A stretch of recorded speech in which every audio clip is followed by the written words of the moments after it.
The late hour always brought a different kind of quiet to the building. A heavy silence that pressed in from all sides, amplifying every creak and groan of the old structure. Tonight, it felt colder than usual. My footsteps echoed, too loud, down the long, dim corridor. Each step seemed to pull the light from the fluorescent tubes above, leaving a trail of flickering shadows in my wake. The air grew thick with an unspoken dread. Then I heard it. A soft, rhythmic tapping, barely audible above the hum of the building.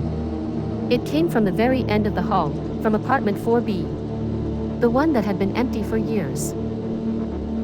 My breath hitched. No one lived there. No one had for as long as I could remember. Yet, the sound persisted, a gentle insistence that pulled me forward, against my better judgment. I moved closer, each step a deliberate act of defiance against the rising fear. The knocking stopped abruptly as I reached the door.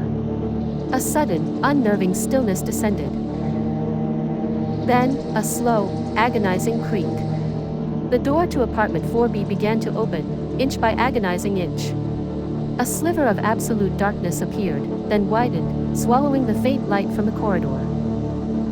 A cold draft swept out, carrying with it the scent of dust and something else, something ancient and unsettling. My voice, a mere whisper, barely escaped my throat. "Hello." From the impenetrable blackness within, a voice answered. Faint, yet chillingly clear, it seemed to emanate from the very depths of the void. "I've been waiting, you finally came back." My blood ran cold. Every muscle in my body locked. I had never been here before. Not to this apartment. Not to this building, not in this life. The words were a lie, yet they resonated with a terrifying truth. Then, from the absolute blackness, two pale hands emerged.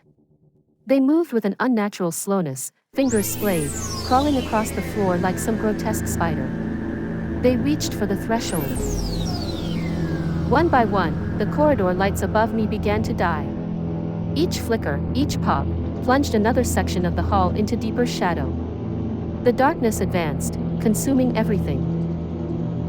The last light above me sputtered, then vanished. The world dissolved into absolute black. A sudden, icy breath ghosted across my face. Then, her voice, a ragged whisper, inches from my ear. Her eyes, stark white, stared into mine. Her mouth, stretched impossibly wide, formed the words.